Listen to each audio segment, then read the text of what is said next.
Night Lords. Lords of Night. I've had a fascination with this particular flavour of Chaos Space Marines ever since my youth, seeing them on box art, and in the colour sections of Warhammer 40,000 rulebooks. So my latest cavorting with the Traitor Legions wouldn't be complete without a little Night Lords detour. I have been asked more than once now how I would paint one, so in this video I'm going to show you how I painted this Metal Chaos Champion model.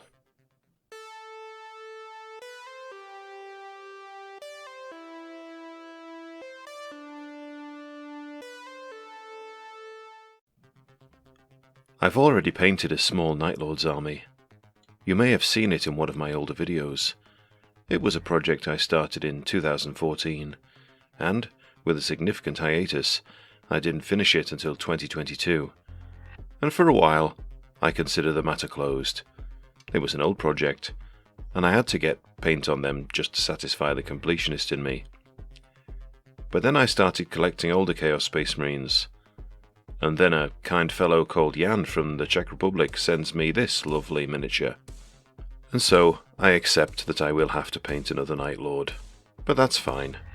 To me, they have an amazing aesthetic. Enigmatic warriors of the 8th Legion, clad in midnight blue, bearing symbols of death and their signature lightning strikes. What's not to love? The miniature I'm painting in this video is this metal cast from 2003, according to Lexicanum, so I presume the year on the base is the sculpting year. Anyway, it's not as old as my other minis, but it's still got a couple of decades chalked up. I think this was the era where the batwings were first put on Night Lord helmets. If I'm wrong, I'm sure someone will let me know in the comments. It goes without saying this miniature is highly detailed. A survey of the torso and backpack shows a multitude of interesting items. As well as the usual ornate armour trim and skulls you would normally expect from a Chaos Space Marine, about his waist are a collection of severed heads and a hand, quite befitting for a specialist in terror tactics. His backpack is similarly intimidating, with skulls and wings at each vent. His melee weapon is this power fist, which would deliver a firm handshake, I am sure. And his ranged weapon is this combi flamer, with a top-loading bolt magazine. The left shoulder pad is emblazoned with the Night Lord's emblem, wings to match those for his helm. Speaking of which, here they are, on one of those metal links, which will need removing. I haven't seen one of these in years. So let's get the clippers on it, and get on with the assembly.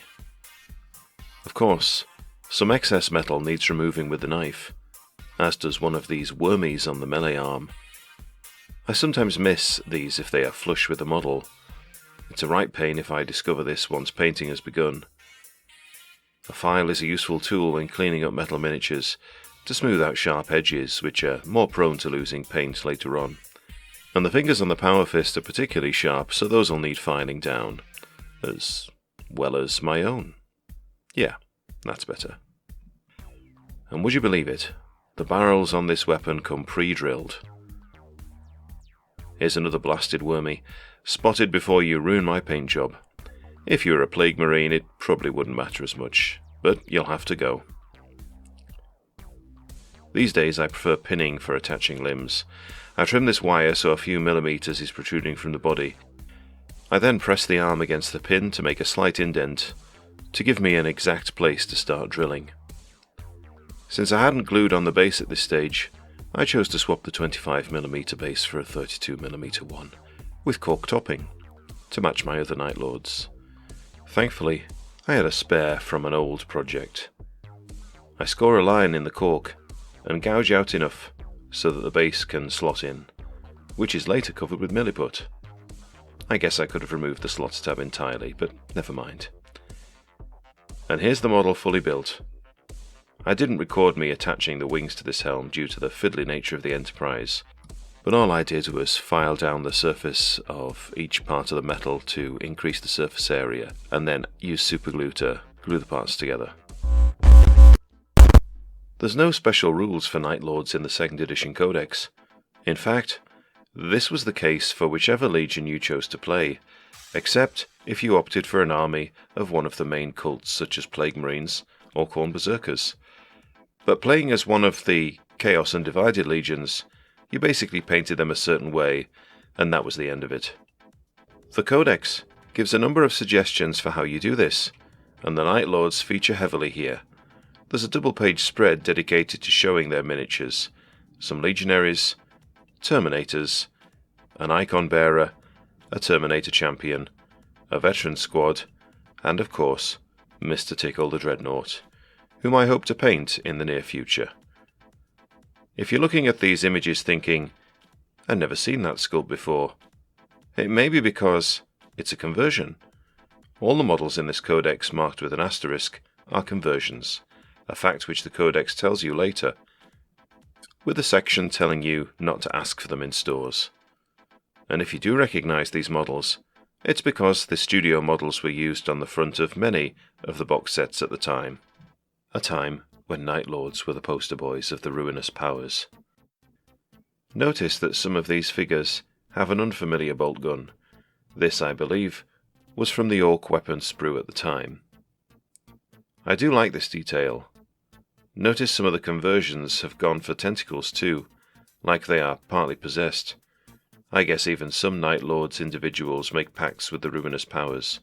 I say this because the Codex makes it clear that the Night Lords tend to shun those who worship chaos, in much the same way as they have contempt for the Loyalists.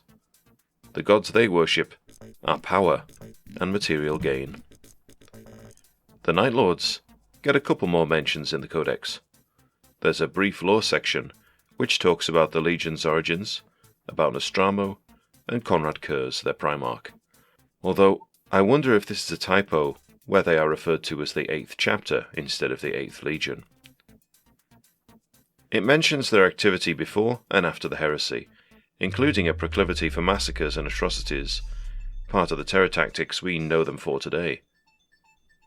There's even a short story towards the back of the book, in part about an Inquisitor finding a world having been ravaged by a Night Lord's attack. But before we leave the Codex for now, let's take a moment to appreciate this gorgeous art by John Blanche, full of inspiration for converting and painting your Chaos miniatures. There's a Night Lord section, of course, complete with skulls, lightning bolts, and bat wings, even wings on the helm. I wonder then if his work inspired the winged helms from later editions. I started the painting process with a black prime using a rattle can of matte black by Colourforge. The plan for painting the armour was to use this triad of paints. Whether it works or not, we shall see. Now this first colour is Cantor Blue mixed with a little water. I concede it doesn't look like a deep blue, but trust me, it was. A trick of the light, I suppose. This goes on all of the main armour panels and most of the backpack.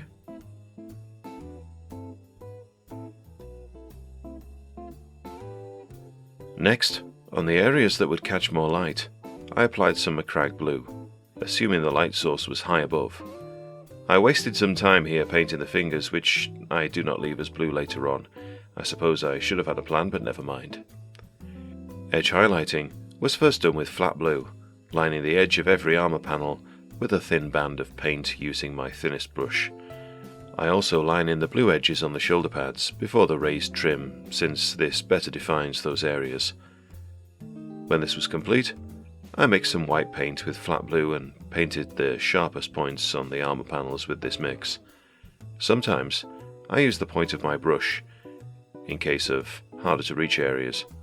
Sometimes I use the side of my brush, for instance when lining a larger edge. With that out of the way, it's time for my favourite bit, lightning bolts. I'm sketching out a rough pattern here with my light blue, wobbling the brush somewhat to give a jagged edge to the outline. This goes on one shoulder pad and on large open panels on the legs. Less is probably more in this scenario, but for right or wrong, I tend to err slightly on the side of more. With an almost white shade of blue, I paint a thin core to the lines I did earlier. The sharper this line, the better.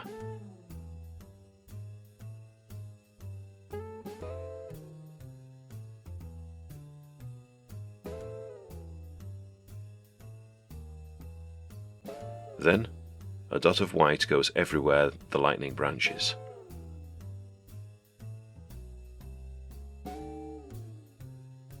Looking good, if I do say so myself.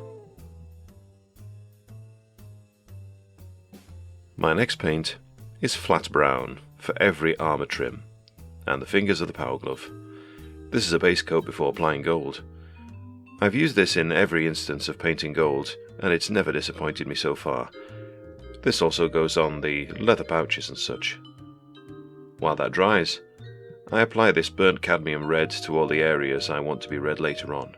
Rather than starting with a mid-tone and shading it with a wash, I start with the darker colour which I want to inhabit the recesses. I feel this gives more control than washes, so this goes on the wings, whether those are on his head, shoulder pads or backpack. There are quite a few to be sure.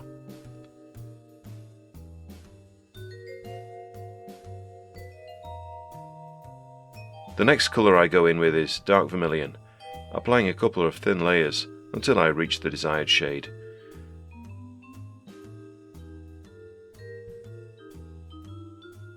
And this is how the model looks at this stage. It's really starting to come to life. Now for the bony areas. I'm going to try something new to me here. A mixture of tan earth with just a dot of black and a little white. This creates a warm grey-brown which I want to be the darkest shade on the skulls on this model. And they all get a base coat of this.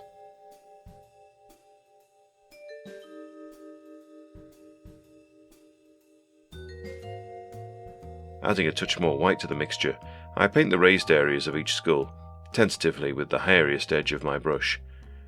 And the final step is a colour which is almost white, which I paint on the tops of the skulls, the teeth, and the rims of the eye sockets.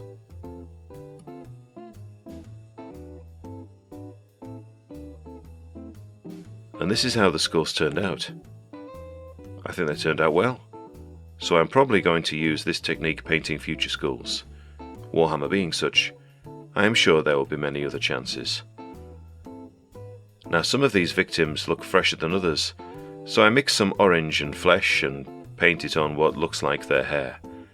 Yeah, not necessarily realistic, but it looks gruesome and I reckoned this was this fella's vibe.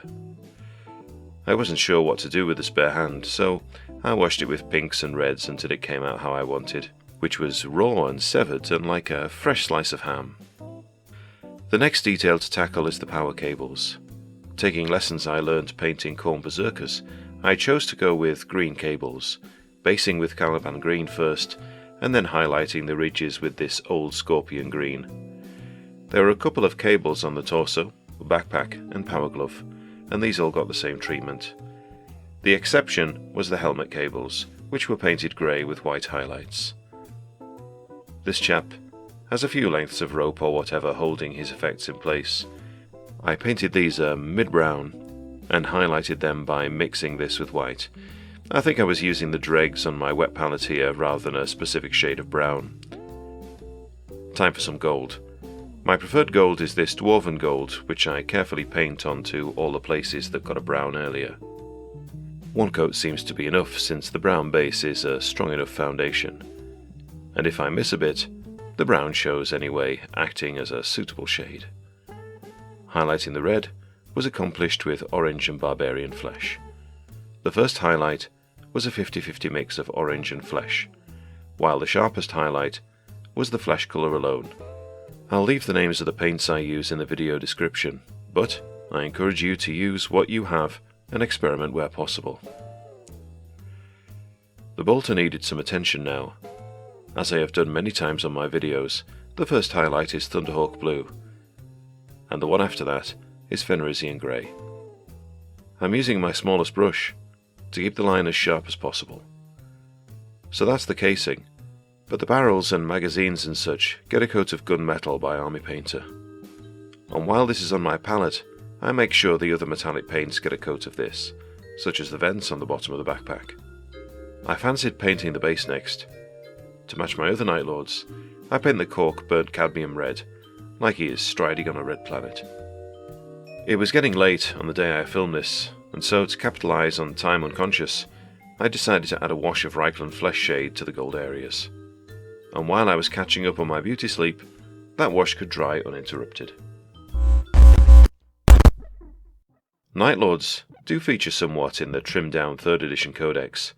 Their lore section is just a summary of that which we found in the last codex, but their models, indeed the exact same studio models, feature again as the example starter army. Indeed, there's a more sizable army of Night Lords a few pages later, and a converted rhino to boot. I love the creative use of all sorts of bits here, such as this head of the Lord of Change. While the models get some airtime, there aren't any special rules for Night Lords. That would come in the 2nd Codex Chaos Space Marines, which came out in 3rd edition, Codex 3.5 if you like. This adds some considerable flavour to the faction. The rules centre around their use of terror tactics. They have a few restrictions: limited access to demons to represent their unwillingness to enter into demonic pacts, no marks of chaos to any one chaos deity in particular, only marks of chaos undivided are allowed. They all have the night vision veteran skill, and may take the stealth adept skill, allowing for more bonuses in cover. 3rd edition used the force organisation chart when building an army. Night Lords were allowed a variation on this, 2 more fast attack slots in exchange for 2 heavy support slots, to represent their proclivity for lightning assaults. Moreover, they didn't have the usual restriction of 1 unit of raptors only. They could take as many as they had fast attack slots if they wished. And this is how the champion looked the morning after his wash. Tabletop ready, but with a few details I just had to tackle. The first of these was the flamer muzzle on the combi weapon. I wanted some muzzle burn, so I began with a purple wash on the front third. Maybe I should have done this before bed, never mind. While this dried, I tackled the eyes, which I base coated white before adding some Baal red contrast. Then I turned my attention to the base, with a dry brush of dark sand at the edges, using my punkiest looking brush. Brushes such as this are still useful, and I keep these for the dirtiest of jobs. The gold needed an edge highlight, so I chose a bright silver such as this, which is a knockoff of Runefang steel. Using my thin brush, I painted a thin line on the upper-facing edges of any parts which were painted gold. This includes dotting the rivets on the shoulder pads as well.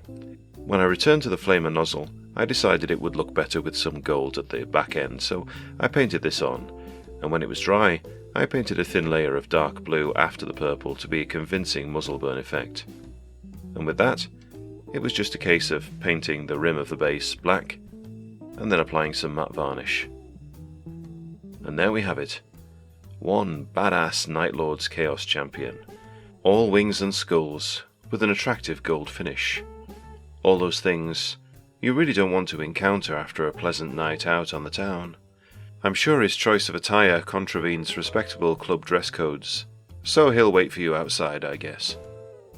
Anyway, here he is in the company of his contemporaries. He can now challenge this toothy Terminator Lord for leadership of the warband. So that's how I paint Night Lords.